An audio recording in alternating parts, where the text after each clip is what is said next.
Hoje o mundo só fala em coronavírus. E por isso eu procurei aqui o Dr. Luiz Felipe Braune, infectologista, para explicar um pouquinho se a gente deve ter medo, como se cuidar, o que é esse coronavírus. Tudo bom, doutor? Boa tarde, é um prazer estar aqui. Obrigado pelo convite. Bom, o coronavírus é um vírus já conhecido há alguns anos, né?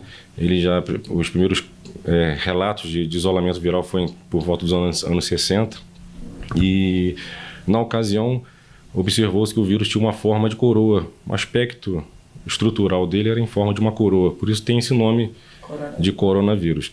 E esse vírus realmente é um vírus que tem vários tipos, né? E eles causam diversos tipos de situações, né? De quadros virais respiratórios, né?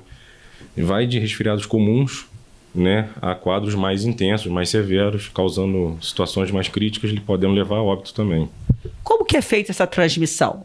Bom, a transmissão ela é via aérea, né, na verdade, né? A gente chama por gotículas de saliva, através de tosse, espirro, esse tipo de contaminação, né? É a forma mais frequente, né? Então, esse tipo de situação ocorre e leva a quadros sintomáticos e às vezes até assintomáticos, podendo também variar. Se, por exemplo, uma pessoa contaminada pegar num objeto ou numa maçaneta, eu posso me contaminar também? Sim, esse é um grande dilema. A questão da higienização das mãos é essencial, que pode transmitir realmente para objetos, para superfícies, né? E, na verdade, não tem uma definição de quanto tempo o vírus pode permanecer nessas estruturas. Mas, é possível de você espirrar numa mão, por exemplo, e contaminar uma mesa, uma maçaneta de alguma porta de banheiro, e outra pessoa pode se contaminar, caso ela leve a mão à face, ao rosto, à boca, né? E pode ter essa contaminação, é possível. Como que a gente pode fazer essa prevenção para não se contaminar? Existe algum medicamento? Existe algum remédio? Existe cura? Na verdade, ainda não existe um tratamento específico, né? Ainda não se tem um antiviral específico para coronavírus, né? O tratamento ainda é com sintomáticos, com cuidados gerais de higiene, né? Procurar sempre lavar as mãos e, caso não esteja disponível isso, o uso do álcool de forma geral, quando sair do banheiro, durante o dia a dia, né? Se eu encontro com uma pessoa que está espirrando, por exemplo, eu tenho que manter uma distância? Qual é essa distância ideal?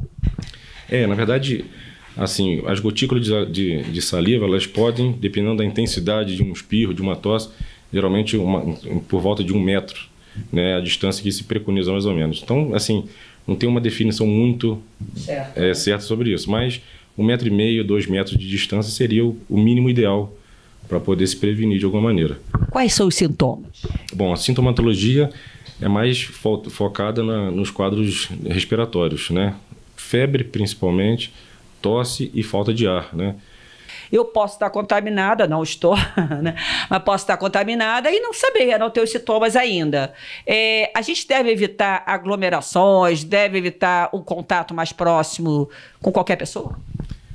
Sim, exatamente. E o período médio de incubação é em torno de 5 dias, podendo chegar a 14 dias. Tanto é que o protocolo recomenda pessoas que vieram de países ou que visitaram países com a maior intensidade da doença dentro dos últimos 14 dias, ou que teve contato com alguém suspeito ou alguém confirmado da doença já. Então, na verdade, a gente pode determinar em torno de 2 a 14 dias de período de incubação. E esse período é um período de risco, tanto de transmissão. Exatamente. O frio ou o calor interfere nisso? Geralmente essas infecções respiratórias elas têm mais predominância no inverno, né? Nos períodos mais frios, por questões de aglomeração, de ambientes mais fechados e tudo mais. Mas a gente não sabe como esse vírus vai se comportar ainda no período de verão, apesar de já estamos próximos de tempos mais frios, né? Então a gente não sabe como é que vai ser essa evolução, entendeu? Mas é mais frequente no inverno, com certeza. Tanto na Europa quanto na Ásia, o momento agora é de inverno, até alguns países com mais rigor. Então aumentou essa incidência. Na Itália, por exemplo, que está inverno, e isso difundiu um pouco mais, né, nesse momento. Por que a maior incidência ainda é em idoso? Por que o jovem, a criança, em menor escala? Em relação à criança, ainda não tem muita conclusão para isso.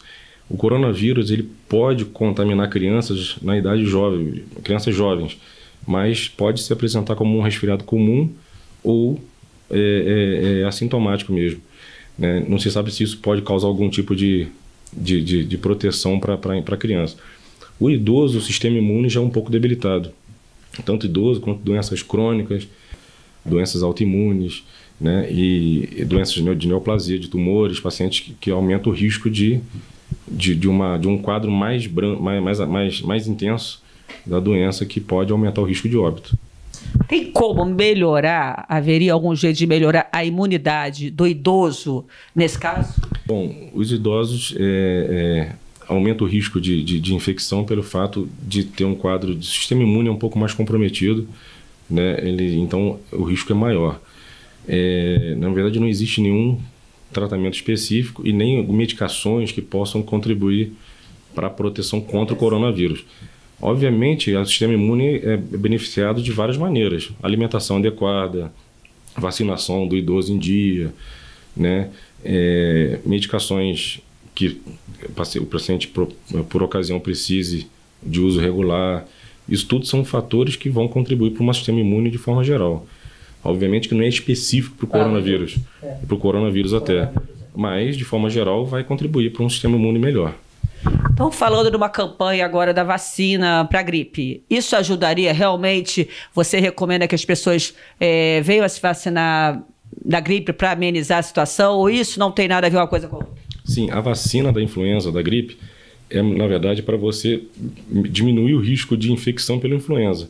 Consequentemente, na hora de uma suspeita clínica, você fazer um diagnóstico diferencial de coronavirose ou de influenza.